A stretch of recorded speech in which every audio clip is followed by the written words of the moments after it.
3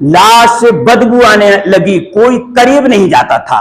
پھر اس کے لڑکوں نے آر کی وجہ سے، قوم کی آر کی وجہ سے کہ سگے لڑکے نہیں دفنا پا رہے، غور کرنا اس بات پر کہ نبی کو جو اس نے تکلیف پہنچائی تھی یہ بات کہہ کے، اس بات کا رد بدل اللہ نے قوم کے سامنے رکھا کہ اس نے میرے نبی کے بارے میں ایسا لفظ کہا ہے کہ اے نبی تو ذلیل ہو جائے، تیرے ہاتھ ٹوٹ جائے، تو رسوا ہو جائے، ہم تجھے دکھائیں گے اور دنیا دیکھے گی کہ کس طریقے سے تو ذلیل ہوگا، کیسے تیرے ہاتھ ٹوٹیں گے، کیسے تیری موت آئے گی۔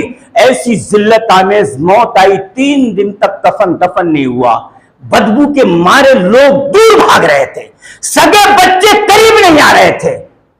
آخرکار دور سے ہی آپ دیکھیں اٹھا کر احسن التفسیر، احسن البیان، کہ دور سے ہی بچوں نے پتھر وغیرہ اور مٹی وغیرہ پھینکنا شروع کیا، اس کے اوپر سے اس کو اس طریقے سے پاٹ دیا۔ یہ انجام ہوا ابو لہب کا۔ الامان والحفیظ، اللہ ہمارے ایمان کی حفاظت فرمائے۔